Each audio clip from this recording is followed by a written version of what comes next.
Another mindless day filing reports in Chicago. Remember when we thought being detectives would be exciting? At least you're in Chicago. Boston's even worse. Haven't had a real case in months. Remember our days at the academy? We thought we'd be solving murders and catching serial killers by now. Instead, we're drowning in paperwork. This isn't what I pictured when we made that pact in criminology class. God, that feels like ages ago. Sitting in Professor Mitchell's class, making big plans about being the next great detective duo. The dynamic duo from different states. How's that working out for us? About as well as our careers. Had to explain to my mom again why I'm not on any big cases. Try explaining to my dad. He keeps asking when I'll be on the news. Like those TV detectives. If he only knew. The most exciting thing I did today was refill the coffee maker. Beat this. I spent 3 hours organizing cold case files from 1985. Living the dream, aren't we? Remember that night at Jimmy's bar when we swore we'd change the world? Yeah, one case at a time. Now we're lucky if we get a shoplifting case. My partner here just got excited about a stolen bicycle. That's how low we've sunk. At least you have a partner. I'm stuck with desk duty this month. Budget cuts. No way. The great Robert Thompson on desk duty? What happened to I'll be department chief by 30? Currently chief of filing reports and master of the copy machine. Living my best life. This can't be it. We didn't spend 4 years studying criminal psychology for this. Tell me about it. My criminal profiling skills are being used to profile which donut Jerry from accounting will choose. At least yours are being used. I haven't drawn up a profile in months. Starting to forget what we learned. Maybe we should have listened to Davidson when he said most detectives never get their big break. Don't remind me. I refuse to believe this is all there is. There has to be something bigger out there. Something worthy of our skills. Remember our thesis on serial killer patterns? Professor said it was the best he'd seen in years. Now we're lucky if we can pattern parking violations. This job is killing my soul. We need a real case. Something challenging. Something that actually requires our training. Be careful what you wish for. Though right now I'd take anything. Even a mysterious disappearance? Or a complex murder? At this point, I'd investigate a missing sock, if it meant doing actual detective work. Hold up. Getting a call from my sergeant. Probably another riveting parking dispute. Later. Wait, what the hell is this coincidence? I just got a call too. Let me guess, more paperwork? Actually, this sounds different. He sounds serious. No way. What's up? Something about a high school murder? Wait, what? I'm getting the same brief. Could this be connected? 2 murders. Same MO. Different states. Are you thinking what I'm thinking? Cross-state jurisdiction. We might finally work together again. Just like we planned. But why do I suddenly feel nervous? Because we finally got what we wished for. A real case. And something tells me this is going to be big. I'll call you after the briefing. Something tells me we're going to need our old study notes. Stay safe, partner. Looks like the dynamic duo is back in business. Okay, let me get this straight. Your victim in Boston, Sarah Mills, 17. Missing for 8 days before she was found in the school gymnasium? Exactly. Eyes surgically removed. Professional work too, according to the ME. What about yours? Jessica Torres, 16. Also missing 8 days. Found in the school theater. Hair completely removed, scalp precisely cut. Wait, both victims were found in school facilities? Yeah.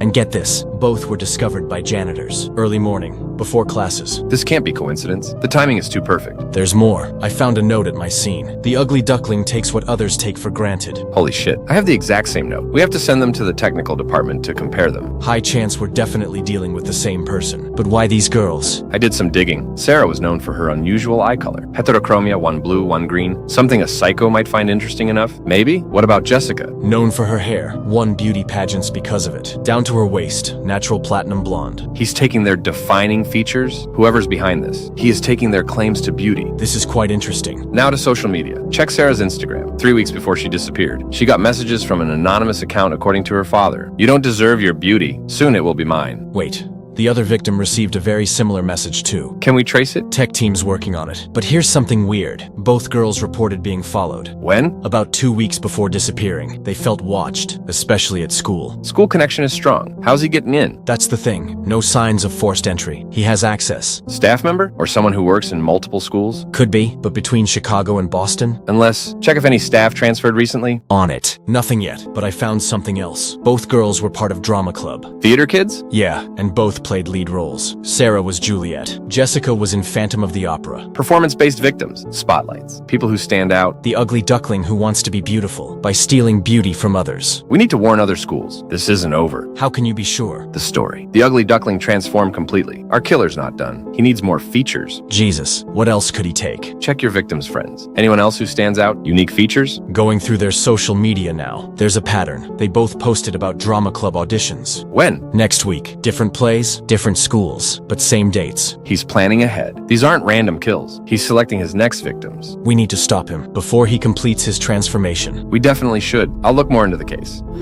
Robert, you need to see this. I found something in the old case files. What is it? Missing person report, filed 3 months ago. Marcus Sullivan, 17, from Brighton High. That's 2 blocks from Sarah's school. Why wasn't this connected? Case was closed, ruled as probable runaway. But get this, he was severely bullied. For what? His appearance, multiple facial scars from a childhood accident. Kids called him all kinds of names. Why is this case too important to you if it was closed? The fact that he was never found, and the fact that he is a little bit different. Unlike the other two, he had no features to make him a good victim for that killer. Holy shit, that's actually extremely interesting. You need to check his house. Like, really soon. Already here, his father's letting me in. Says no one's taken this seriously in months. What's the father saying? Marcus was different after the accident. Became obsessed with beauty. Started drawing faces, different features. Take pictures of everything.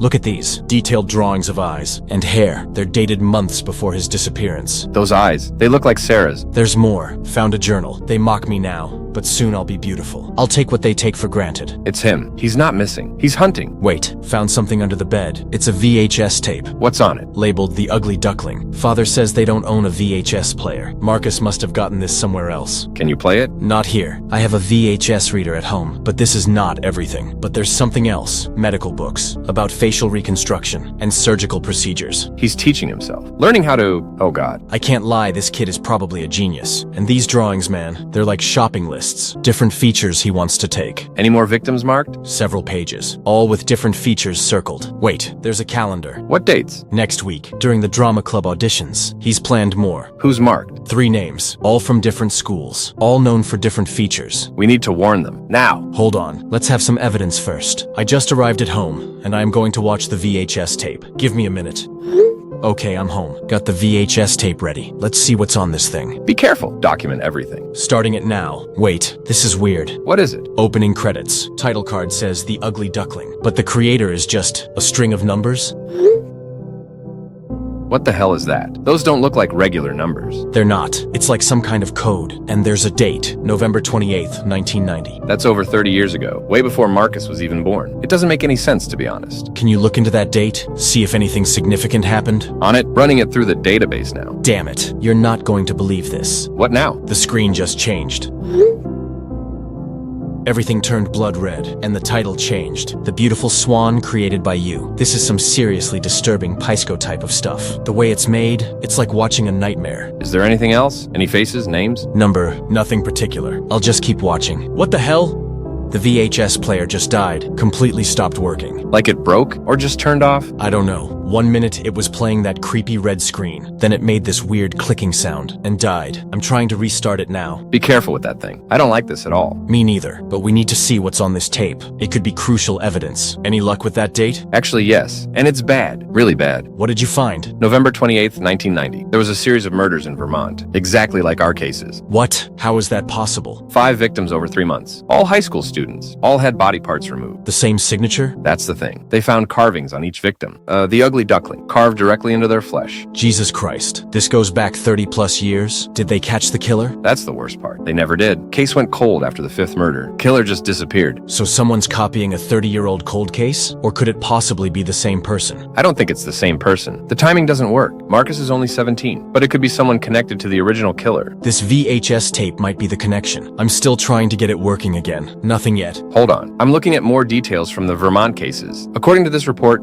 they found photos at each crime scene. Photos of what? A duckling. Just a simple picture of a duckling. Left with each body. This is insane. A 3-decade-old killing spree being replicated? It gets worse. After Vermont, similar cases appeared in Maine in 1995, then New Hampshire in 2000, then there's a gap. Until now. This is bigger than we thought. We're not dealing with just a killer. We're dealing with a legacy. Or a cult. Something that gets passed down. Wait, there's more here. The victims in Vermont all had something in common. They were all involved in bullying incidents. Bullying? Were they the bullies or the bullied? The bullies. Each one had been reported for severe bullying, targeting students with physical deformities. Just like Marcus was bullied, for his scars. Exactly. It's a revenge pattern. The Ugly Duckling taking revenge on those who mocked shocked him. I'm still working on this VHS. Unplugged it and plugged it back in. Still nothing. Maybe try another player, if you can find one. I'll check in the basement. I believe I have one there. This tape is crucial. It connects everything. There's something else in the reports. After the killing stopped in each state, a new student would appear in a nearby school, always with remarkable good looks, but no history, no traceable past. Like they created a new identity after completing their transformation. Becoming the beautiful swan, after being the ugly duckling. This is so messed up. Oh wait, I think the VHS is coming back on. What do you see? It's flickering, trying to restart. Come on. We need to get this information to Sergeant Tolles. This case is bigger than either of us thought. It spans decades, multiple states, multiple killers. Or the same killer teaching new ones, passing down a twisted legacy. Damn it, still can't get this thing working. What if the VHS is more than evidence? What if it's instructions? A how-to guide for becoming beautiful? By taking other people's features. That's sick, but it would explain why the pattern repeats. We need to identify potential victims, based on the Vermont and Maine cases. Who would be next on Marcus's list? According to his drawings, he's after perfect lips next. And then a jawline. I'm still trying with this VHS. Hitting it now. Careful, that's evidence. I know, but we need to see what's on this. I think something's happening. It's making a weird noise.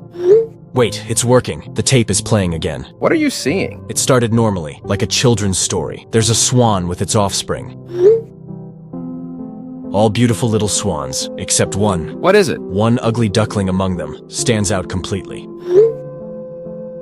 The animation is crude, almost disturbing. This is seriously weird. What else? Oh god, the screen just turned red again. Blood red. The peaceful scene is gone. What's happening now? It's showing the other swans. They're bullying the duckling, pecking at it, hurting it. The animation is so twisted. Look.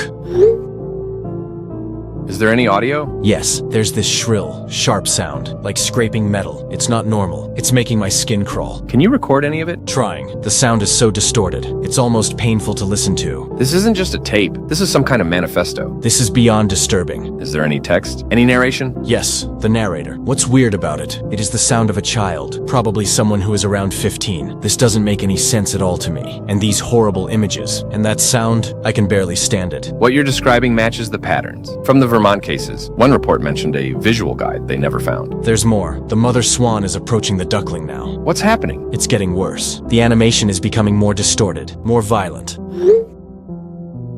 She's hitting the duckling with her beak. It's brutal. Is this still supposed to be a children's story? Not anymore. It's twisted. A twisted version of the original story. This is disturbing. Now she's forcing the duckling away, exiling it from the group. The colors are all wrong. Everything is red and black. The duckling looks so alone. This is matching up with Marcus's story. Rejected because of his appearance. The music is changing, getting darker. That scratching sound is getting louder. It's like nails on a chalkboard, but worse. Can you make out anything the narrator's saying? It's hard to understand. The voice is distorted. The duckling's being cast out now, left completely alone. The mother won't even look at it anymore. This is more than just a video. It's indoctrination. The rejection scene is so exaggerated, so cruel. The other swans are celebrating, like they're happy the ugly one is gone. Just like bullies. This is someone's trauma playing out. I've never seen anything like this. The audio is getting worse, more distorted. I can barely stand it. Is there any indication who made this? Any names? No names, just those numbers at the beginning. Wait, the scene is changing again. This is getting so much worse. The mother swan is facing the duckling now. She's speaking directly to it. What's she saying? The text on screen says, "You will never be beautiful." The animation is so distorted. The mother's face is twisted, almost demonic. Jesus. Now the siblings are joining in.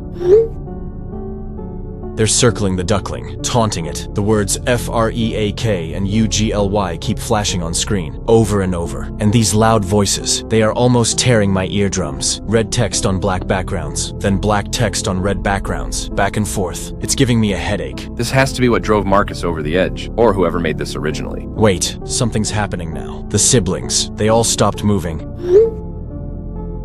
They're all looking directly at the camera, directly at me. They're smiling. This isn't normal animation. Their beaks are curved in these horrible smiles. Their eyes are wide, unblinking, just staring. This is beyond disturbing. That's not part of the original story. This is someone's nightmare. It feels like they're watching me. Through the screen, they just keep staring and smiling. This isn't right. The way they're drawn, the way they're positioned. It's like they know they're being watched, and they're enjoying the audience. What else is happening? The audio keeps changing, getting more distorted. I can make out phrases now. Never beautiful, always ugly, unless that last word is repeated. Unless Unless Unless what? What happens next? They're still staring, still smiling. The red is getting more intense, brighter. The audio is raising in pitch. It's almost unbearable now. I can barely watch this, but I have to. We need to understand what drove him to do this. How much longer is the video? I can't tell. The time counter is glitching. But these eyes, they're just staring. All of them. Mocking. It feels like hours have passed, but it's probably only been seconds. This is psychological torture. That's exactly what it is. Designed to break someone down, to make them desperate. I've never felt so uncomfortable watching something. The smiles aren't normal. Too wide, too knowing. Like they can see me. Specifically me. I know it's just a tape, but this is disturbing on a whole other level. The scene is changing again. Time is passing in the story. The duckling is gone now. Cast away. The siblings are growing up. What's happening to them? They're becoming full-grown swans. Beautiful, white, graceful. They're talking among themselves about the ugly duckling, their brother they cast out. What are they saying? Some seem regretful, saying they were too harsh, too ruthless. But others, they're saying the duckling deserved it, that it was too ugly to be among them, that they're better off without it. This is twisted. Now, they're leaving their mother, setting off on their own, to start their own families. The animation is smoother here, almost peaceful. Wait. What is it? There's something in the background, in the lake, a dark figure. It's just lurking there, watching them. The swans don't notice. Is it the duckling? All grown up? I can't tell. It's too shadowy, too vague, but it's definitely stalking them. Oh God, now it's moving. What's happening? It's taking them, one by one, dragging them away. The others don't even notice. They keep swimming, oblivious, as their siblings disappear. This is it. The revenge fantasy. This is what's inspiring our killer. The figure is so dark, so menacing. You can barely make out its shape, but it's methodical, taking one swan at a time. No hesitation, no mercy. Just like our killer. Methodical, patient, planning each abduction. There's something familiar about this figure. The way it moves. It's not a swan, but it's not fully a duck either. It's something in between. The transformation. It's becoming something new. That has to be it. It's showing the ugly duckling's revenge, taking beauty from those who rejected it. The swans still don't notice, even as their numbers dwindle. They're too absorbed in their own beauty, their own lives. Just like the victims. They never see it coming. Too focused on themselves. The animation is getting more detailed now, more deliberate. Each kidnapping is shown clearly. The figure grabs them from below, pulls them under. No struggle, no chance to escape. The scene is shifting again, time passing. The mother swan is alone now. She looks sad, confused. What's happening to her? She's wondering why her children haven't returned, why they haven't visited with their offspring. The narration says it's been months. She's worried, starts looking for them. This is getting dark. She's swimming across the lake, searching different areas. Then she spots something in the distance, a barn. The animation zooms in on her face. She recognizes it. What is it? According to the narration, her son Simon always wanted to live there, said it was perfect for raising a family. She seems hopeful, swimming toward it. The music is changing again, getting tense, discordant. What happens next? She approaches the barn. The door is open. She hesitates at first, then moves forward. As she gets closer, the narration says she smells something, a strong smell of rotten blood. It's so bad she nearly turns away. Oh God. Is this going where I think it is? It's worse, so much worse. She enters the barn, and I can't even describe this. What do you see? All her children, all the swans, they're there, dead, mutilated.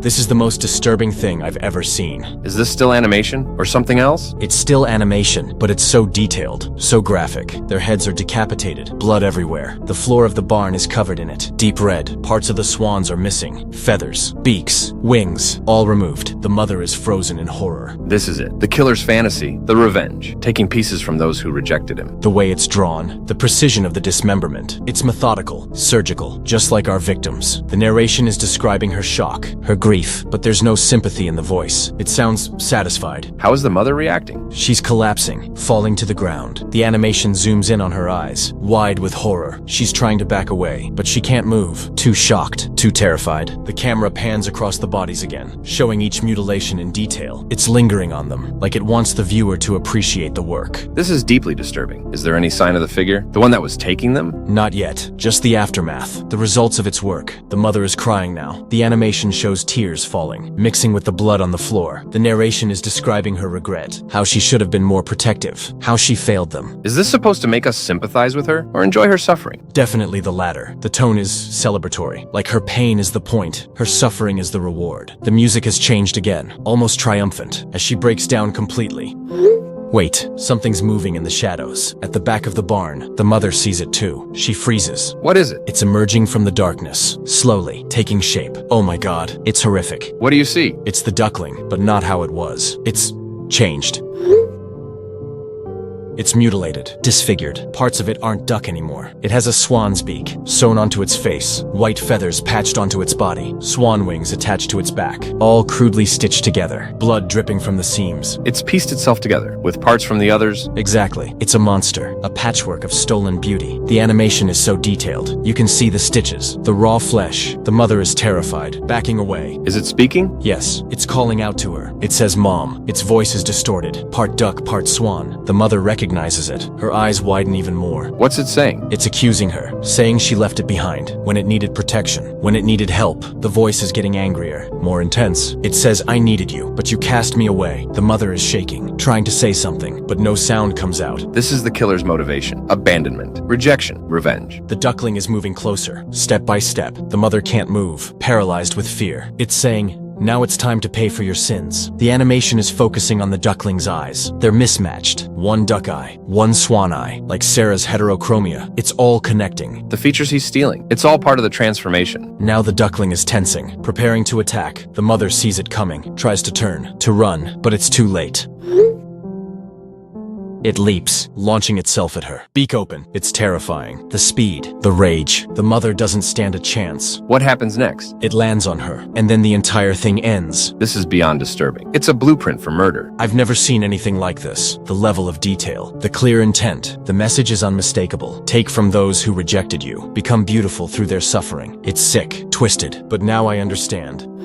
The tape's over, but I have so many questions. Me too. That was seriously disturbing. Beyond disturbing. It's like watching someone's psychosis play out. Did you get anything more from it? Any clues? I'm still stuck on those numbers at the beginning. They're not random. They have to mean something. What about the narrator? The voice? Could you tell anything about them? Young, male, but distorted, like they were trying to disguise it. And the video quality. This isn't recent. This tape is old. Really old. But Marcus is only 17. He couldn't have made this. Not originally. Wait a second. What is it? Those numbers at the beginning. What if they're not just numbers? What if there's some kind of code? What kind of code? What if they're an address? Or coordinates, like map coordinates? Let me check. Give me a minute. I'm going back to the beginning of the tape. If this was made in 1990, and similar killings happened then, maybe this is how the knowledge is passed down. The instructions for becoming beautiful. Wait, I think you're onto something. Looking at these numbers, they could be an address. Let me try formatting them differently. Oh my god. What? It is an address. When you separate them out, it's an actual street address, and you're not going to believe where it leads. Where? Marcus's house. The exact address. How is that possible? This tape is from 1990, but it has his current address. That doesn't make sense. Unless the house was there in 1990. Wait, I just had a thought. A terrible thought. I need to go back to Marcus's house. Right now. Why? What are you thinking? I think I've pieced it together. The Vermont cases. The main cases. The cycle of killings. Every few years. In different states. I'm driving to Marcus's house now. Wait, tell me what you're thinking. Don't go alone. No time. I think I know where the bodies are. Where Marcus is. It was in the tape. The barn. There's an old barn behind his property. I saw it when I was there earlier. I need to check it now. Jaden, wait! Call for backup. This is too dangerous. If I'm right, there's no time. Another victim could be there right now. I'm almost at his house. I'll call you when I get there. Jaden, don't do this alone. Jaden! Jaden, are you there? Please respond. I've called for backup. They're on their way. Jaden? I'm at the house. No sign of Marcus or his father. Going to check the barn now. Wait for backup. It's too dangerous. Can't wait. If someone's in danger, I need to move now. At least keep your phone on. Keep texting me, so I know you're okay. Will do. Approaching the barn now. It looks abandoned, just like in the tape. Doors partially open. Be careful. Keep your weapon ready. Inside now. Smells musty. Old hay. Farm equipment. Doesn't look like anything's been disturbed. Wait, there's something odd about the floor. What do you see?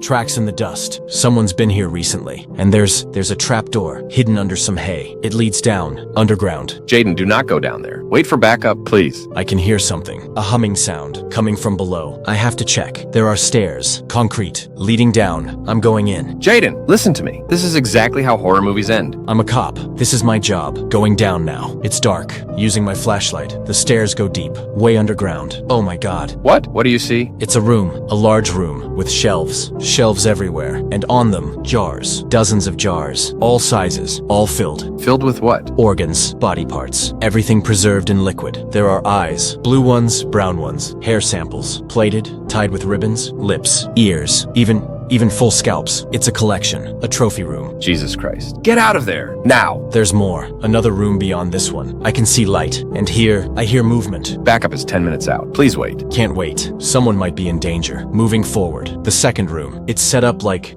a medical suite. Surgical table. Lights. Tools. All professional grade. Wait.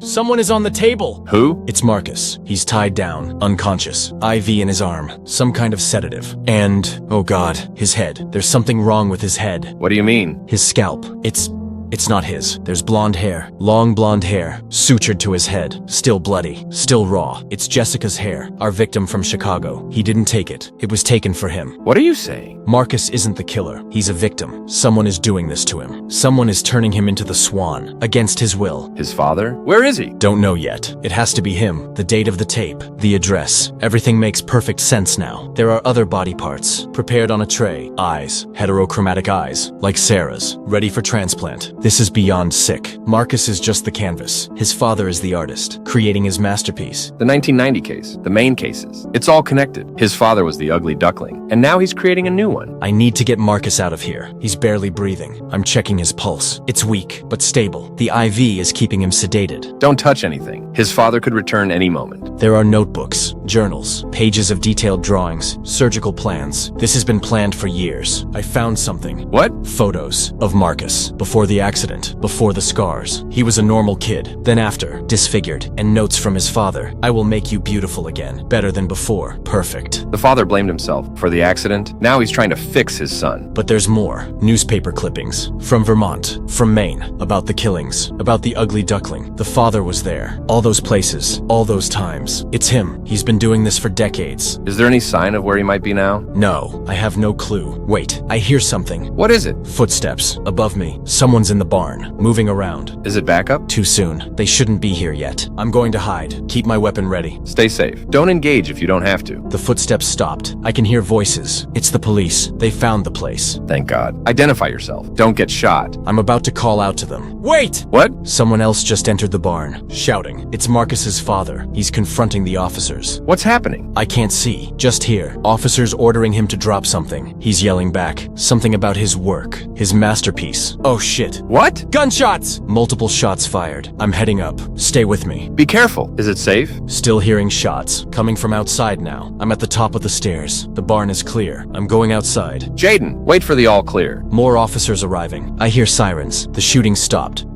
What's happening? Are you okay? I'm fine. It's over. Marcus's father is down. Multiple gunshot wounds. He's dead. What happened? Officers say he came out of the house, armed with a shotgun. Started firing as soon as he saw them. They returned fire. Had no choice. Did they know about the underground room? About Marcus? I'm telling them now. They're heading down. Paramedics are on the way. For Marcus. Is the father definitely dead? Yes. No pulse. No chance of survival. Multiple shots to the chest. I'm going back down. To stay with Marcus until medics arrive. Is he still alive? Yes. Still sedated. Still stable. But needs immediate care. That hair transplant. It's horrific. What his father did to him. So it's over? We found our killer? Yes. It was the father all along. Marcus was just another victim. The ultimate victim. His own son. I'll alert the departments in Vermont and Maine. Close those old cases. Connect them to our perp. Paramedics are here. They're taking Marcus now. To Memorial Hospital. I'm going to ride with them. Make sure he's safe. What about the scene? Crime scene unit is taking over. Cataloging everything. All the jars. All the journals. All the evidence. It'll take days to process. I can't believe it's over. After all those years, all those victims. I know. And Marcus, who knows if he'll ever recover. From the physical trauma, from the psychological damage of what his father did. At least he's alive. At least we stopped it before he finished his masterpiece. I'll update you from the hospital once they've stabilized Marcus and assessed his condition. I'll be there soon. Taking the next flight to Chicago. We need to wrap this up together. Agreed. Partners to the end. Just like we always wanted. A case that made a difference. Be careful what you wish for. We wanted excitement, not nightmares. See you soon, partner. And Jaden, good work.